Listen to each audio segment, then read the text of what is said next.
Hello, my name is Donna. Welcome to my channel. My channel is about recovery, and it's not recovery from drugs or alcohol. It's recovery from abuse and attachment system trauma, and with recovering from you know um, responses to that thing, those things which show up as maladaptive patterns of behavior.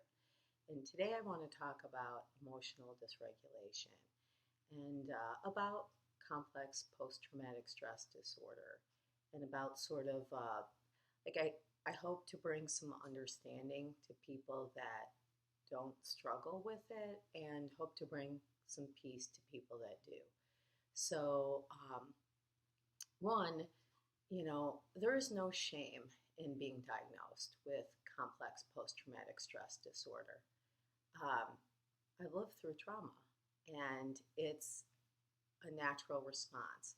They actually find it's interesting because I've done I really love psychology, and I think the more I've been in therapy for 4 years. I think the more I've read about it and really gotten into it, that I realize it's something that is really actually very spot on when you read about patterns of behaviors, like even when I was talking about attachment theory and that, and you hear stories of certain behaviors for certain things, like an anxiously attached will act like this, an avoidantly attached will act like this. It is so spot on, really. And so there is a lot of help and hope in the field of psychology. I know from and my therapy is almost over, and I know from the start of my therapy to where I am right now, I am 100% a different person, I am.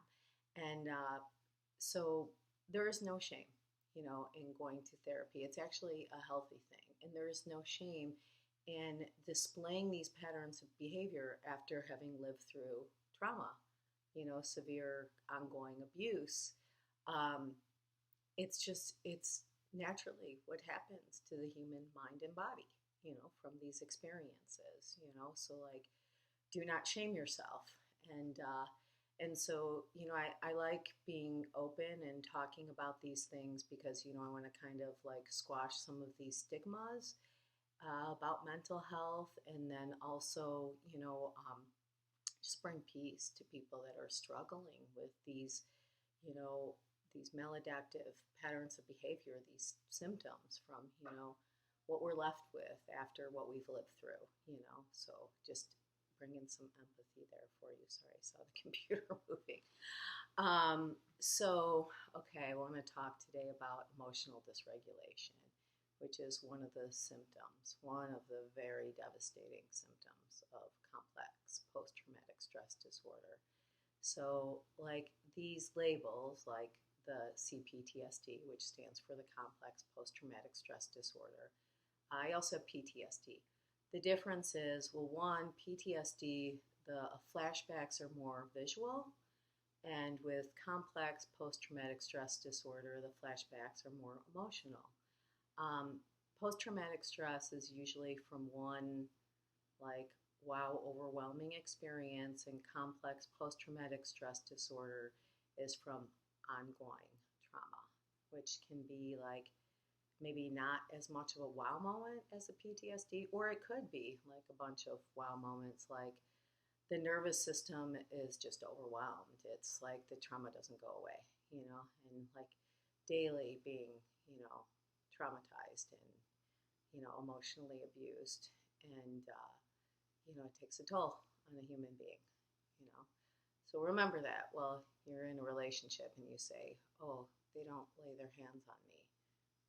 They're doing more, than you imagine with emotional abuse and verbal abuse. And emotional abuse and verbal abuse are a little bit different. They kind of commingle a little bit.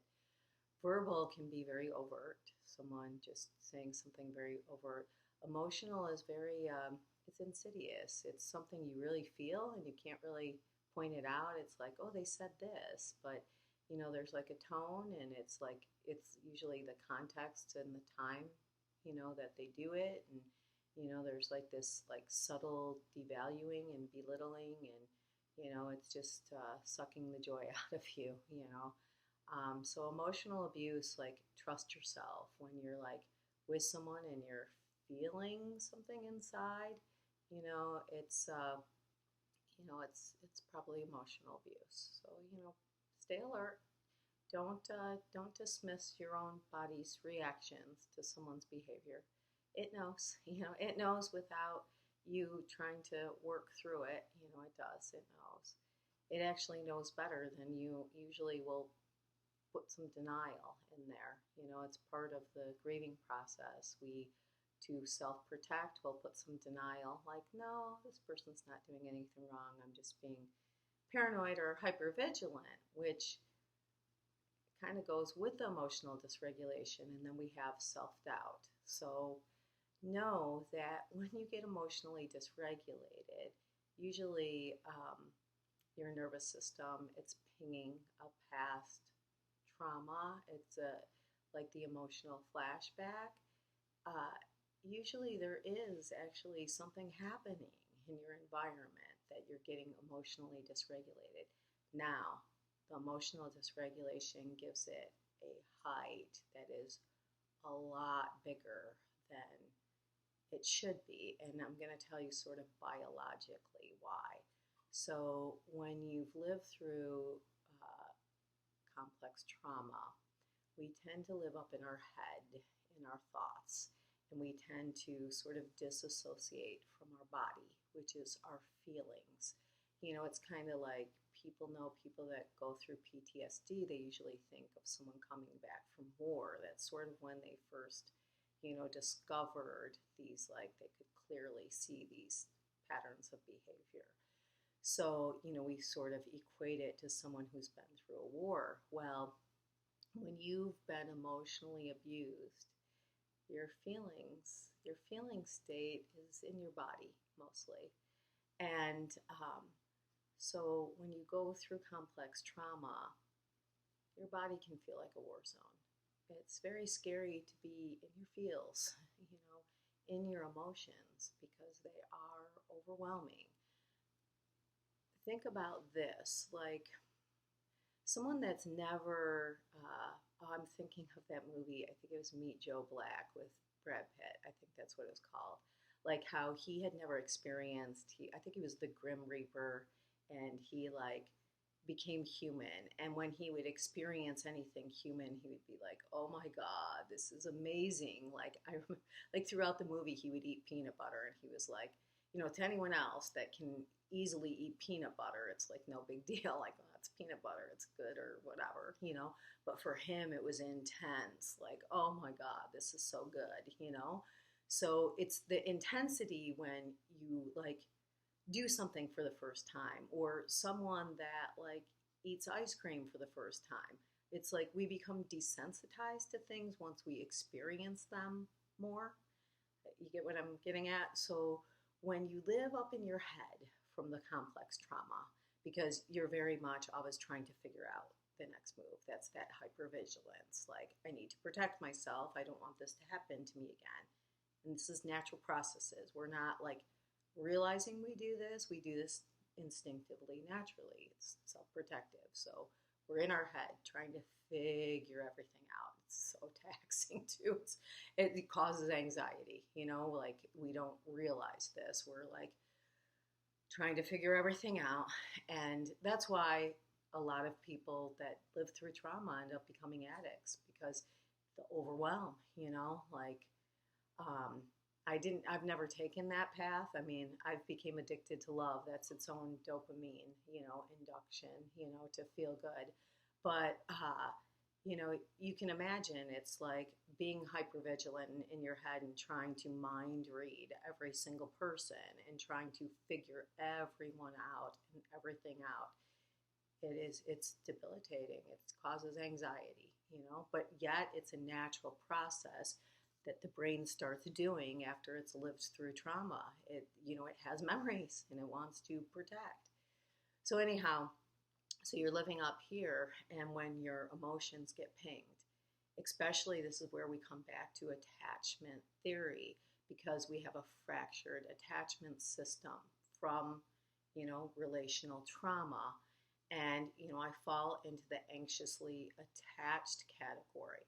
So when, and, the trauma and that is on the same pathway. So when I start feeling attracted to someone, when I start opening up to a relationship, like, I'm sorry if I've had, like, sorry, not sorry, like, I don't want to call anyone out, but I was married to someone that was abusive for 14 years, and I didn't pick him because I had the most lovely childhood. I'm just being raw and honest. And I'm not like trying to point fingers because I know I stayed, but I learned from my childhood trauma to minimize abusive behavior. And then I ended up with someone that abused me because it was really, really versed at minimizing abuse, making excuses for someone's mistreatment of me. So, I'm sorry, I'm like losing my train of thought because it's getting a little triggering.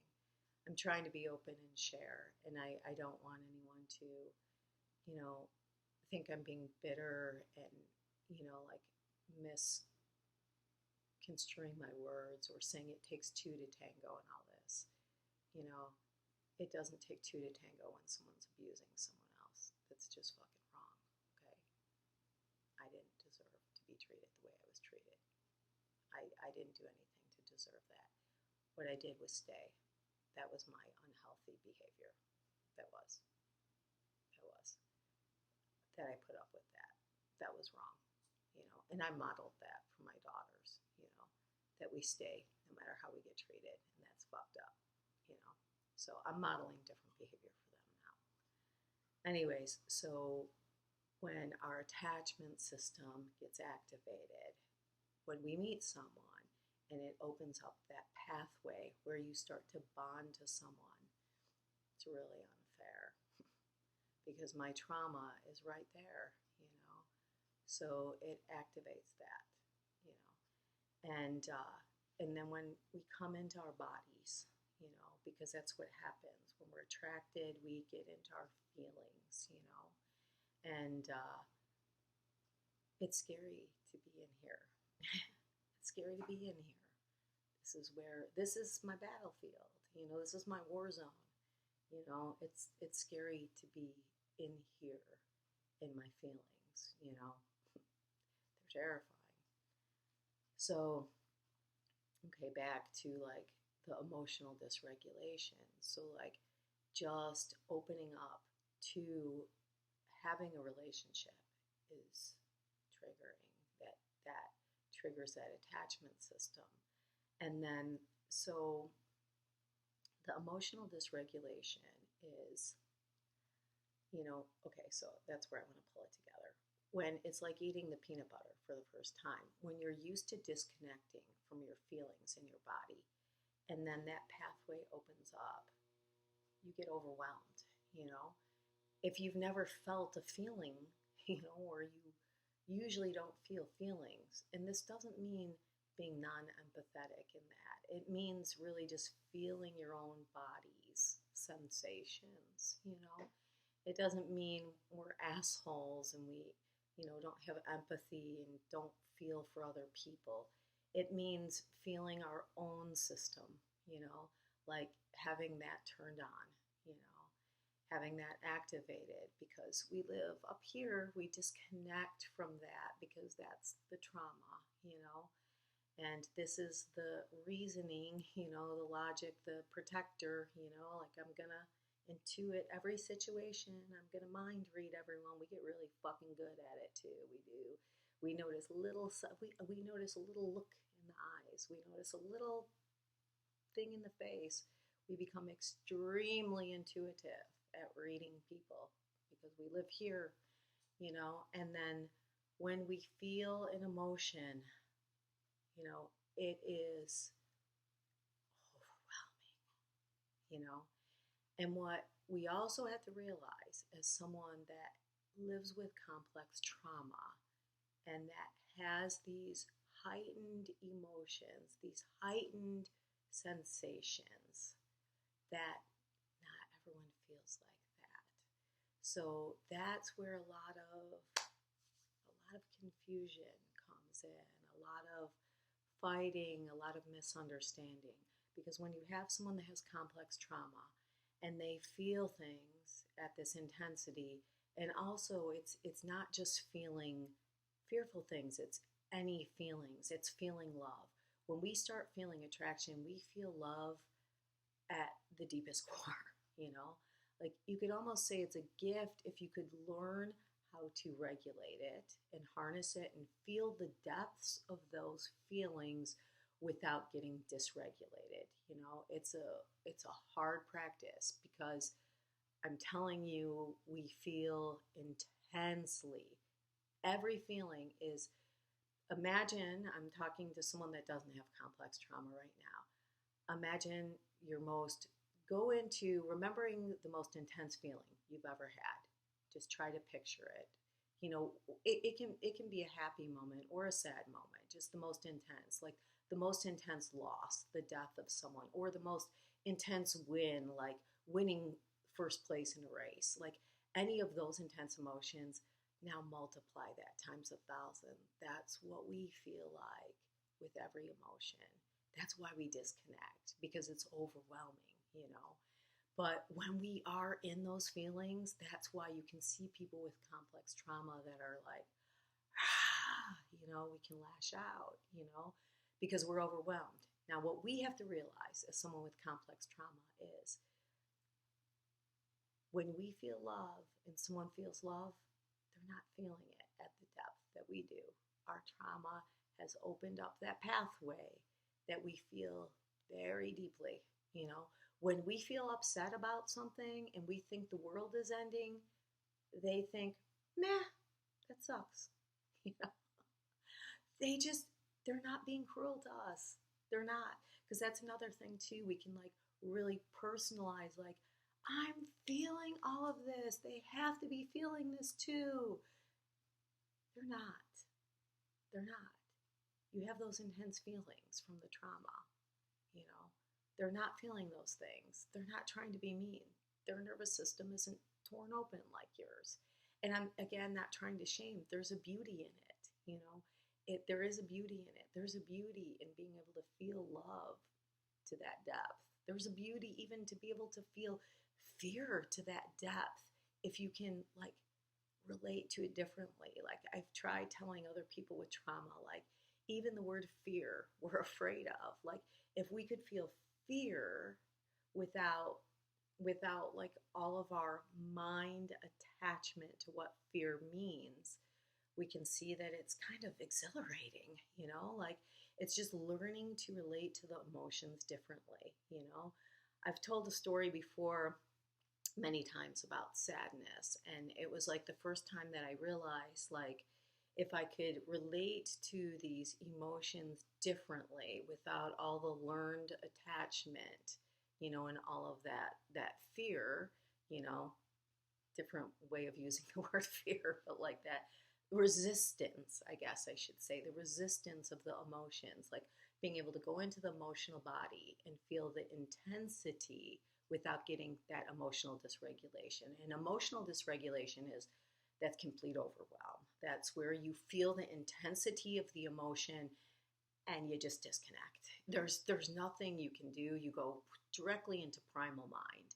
And so you know you are not being logical in those moments. You have no logical mind. You're in reptilian brain, which is pure survival. You know, you're totally in your survival instincts, you know.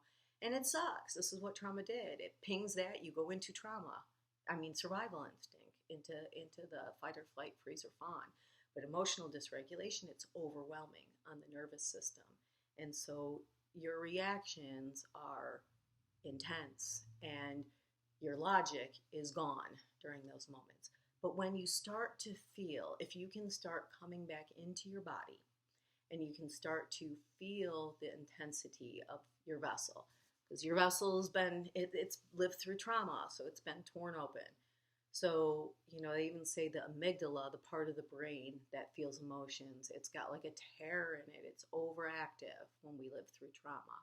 You can do things like breathing and that to calm it down. I think, after all these years of therapy and even some treatments, like I used to walk into that therapist's office like a mess, a mess. I would just walk in emotionally dysregulated sometimes, like completely like, oh my God, I can't cope.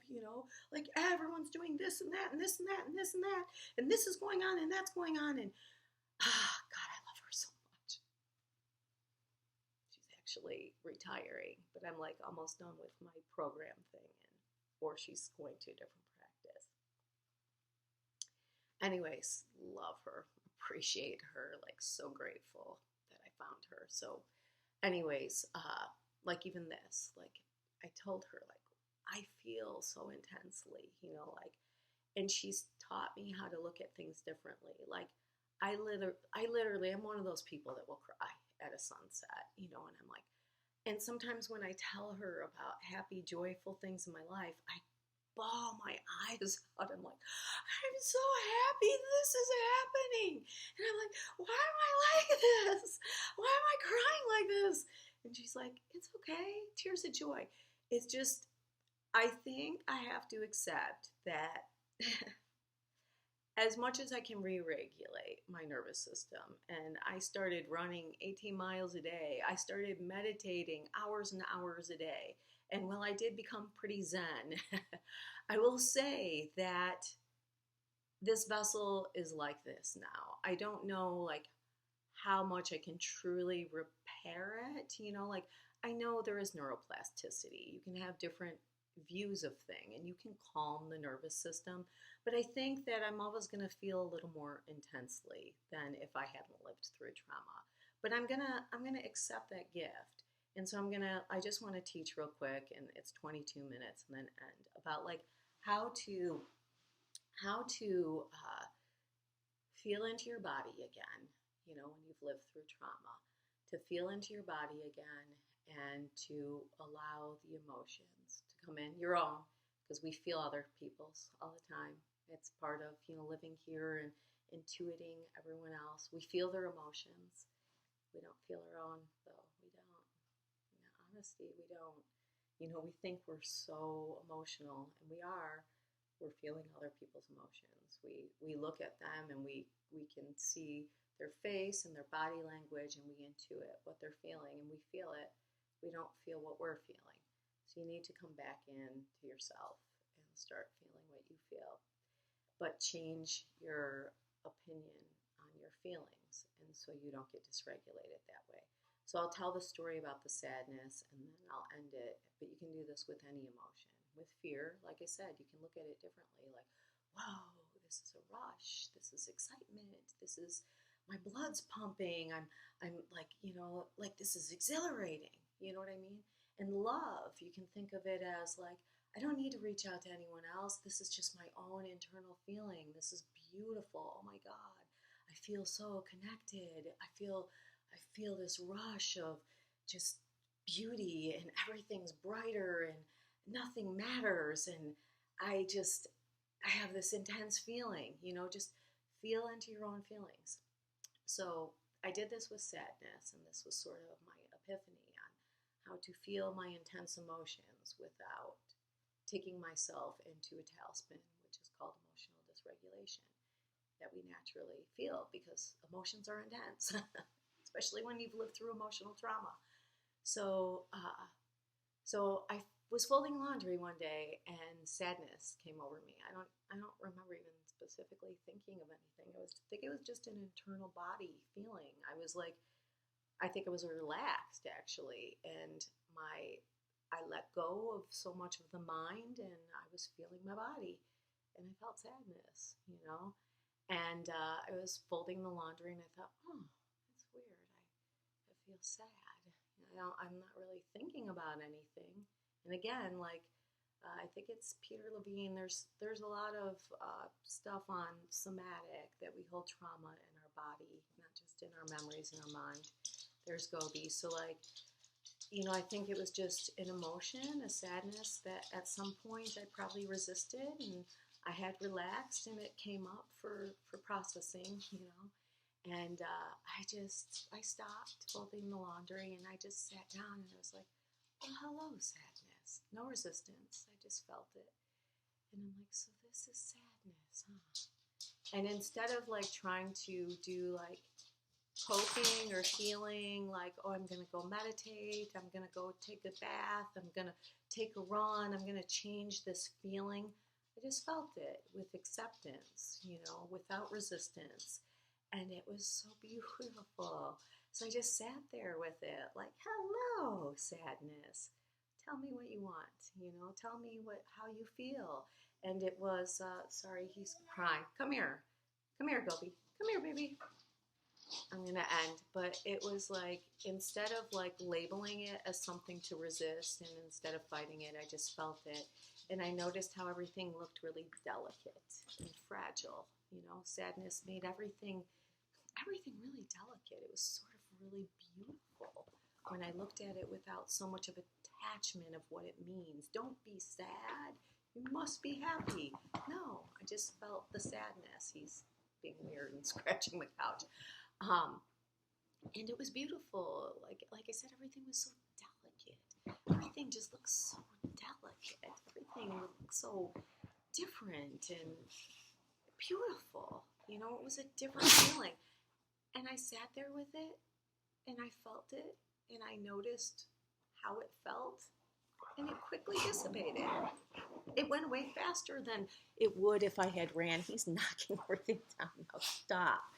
It went away faster than it could if he's about to knock the computer down. If I had tried to do all those things to resist it, to bring myself out of it, I just felt it. I felt it without attaching narrative, without attaching resistance, without trying to fight it. And it was a beautiful thing. Anyways, you can get through this. Just feel those feelings. Just allow your own feelings and don't attach so much to what they mean. Oh my gosh, I guess I have to go somewhere too. Peace out. I hope I helped.